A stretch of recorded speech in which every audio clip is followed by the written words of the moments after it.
شاہ اسرائیل اخی اب کے پاس 400 نبی تھے اور وہ 400 کے 400 نبی اسے جھوٹی خوشخبری اور جھوٹا دلاسا دے رہے تھے۔ شاہ اسرائیل اخی اب کے پاس 400 نبی تھے اور وہ 400 کے 400 نبی اسے جھوٹی خوشخبری اور جھوٹا دلاسا دے رہے تھے۔ تو رمات جلاد کو قبضہ میں کر لے گا۔ وہ شاہ ارام سے جنگ کرنے جا رہا تھا۔ شاہ اسرائیل کہہ رہا ہے کہ رمات جلاد میرا ہے، میں اسے قبضہ میں لے لوں گا، اور وہ اپنے ساتھ شاہ یہودا یہوشفت کو جو خدا کا بندہ ہے اسے بھی اپنے ساتھ لے لیتا ہے۔ شاہ یہودا یہوشفت نے کہا کہ یہاں کوئی خداوند کا نبی بھی ہے؟ اس نے کہا املا کا بیٹا مکایا ہے، لیکن مجھے اس سے نفرت ہے کیونکہ وہ میرے حق میں بدی ہی کی پیشن گوئی کرتا ہے، کبھی نیکی کی پیشن گوئی نہیں کرتا۔ شاہ یہودا یہوشفت نے کہا کہ ایسا نہ کہہ بلکہ اسے بلوا۔ اس نے ایک سردار کو بھیجا اسے بلا کر لائے، اور وہ سردار جا کر مکایا نبی کو اسے کہتا ہے 400 کے 400 نبی خوشخبری دے رہے ہیں شاہ اسرائیل کو کہ رمات جلاد تیرا ہے، اور تو بھی جا کر ویسی ہی خوشخبری اس کو دے دے۔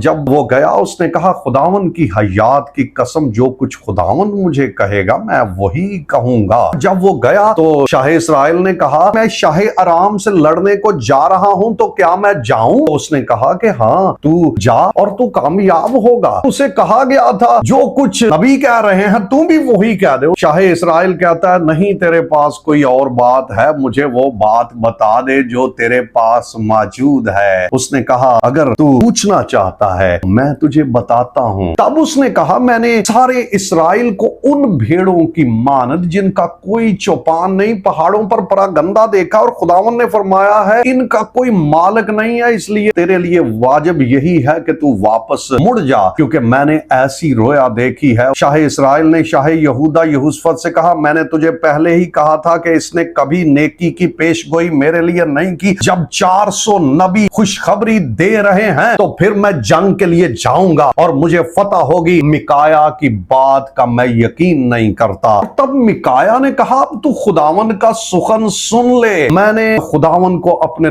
تخت پر بیٹھے ہوئے دیکھا اور اس کا سارا لشکر اس کے دہنے اور اس کے بائیں کھڑا ہے۔ تب خداوند نے فرمایا کہ کون اخی اب کو بہکائے گا کہ وہ رمات جلاد میں کھیت آئے، یعنی ختم ہو جائے۔ تب کسی نے کچھ کہا اور کسی نے کچھ کہا، لیکن ایک روح نکل کر آئی اور وہ کہنے لگی کہ میں جاؤں گی اخی اب کو بہکاؤں گی۔ اس نے کہا کہ تو کیسے بہکا لے گی؟ اس نے کہا میں نبیوں کے اندر چلی جاؤں گی اور نبیوں کے اندر بہکانے والی روح بن جاؤں گی اور نبی جھوٹ بولنا شروع کر دیں گے۔ اس نے کہا کہ تو جا اور تو ایسا ہی کر کیونکہ تو اسے بہکا بھی دے گی اور تو غالب بھی ہوگی۔ خدا کے لوگ بھی مسلیڈ ہو جاتے ہیں اور جھوٹ بولنے والی روح نبیوں کے اندر آ گئی۔ اگر آپ ایماندار ہیں محتاط رہیے، ابلیس بھی لوگوں کو بہکاتا ہے، آپ کو محتاط رہنا ہے۔ آپ خدا کے کلام کے مطابق بات کر رہے ہیں یا نہیں؟ یہاں ایک بندہ مکایا خدا کے کلام کے مطابق ہے اور 400 نبی جھوٹ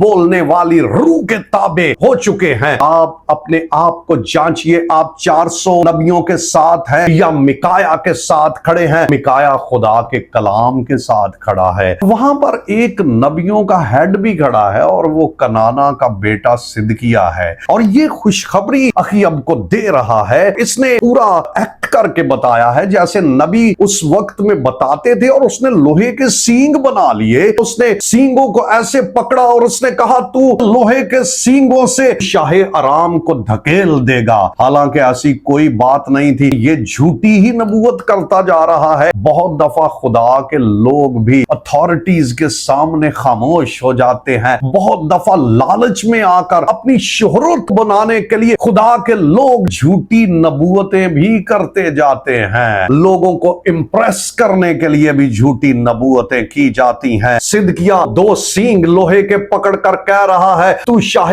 ارام کو دھکیل دے گا۔ صدقیہ اٹھ کر مکایا کے پاس آیا، صدقیہ نے مکایا کے تھپڑ مارا۔ اس نے کہا خداوند کی روح مجھ میں سے نکل کر تیرے اوپر کیسے آ گئی؟ وہ بتا رہا ہے میں خدا کے روح سے بھرا ہوا ہوں۔ اخی اب نہایت غصے میں تھا، اس نے کہا کہ مکایا کو پکڑو اور اس کو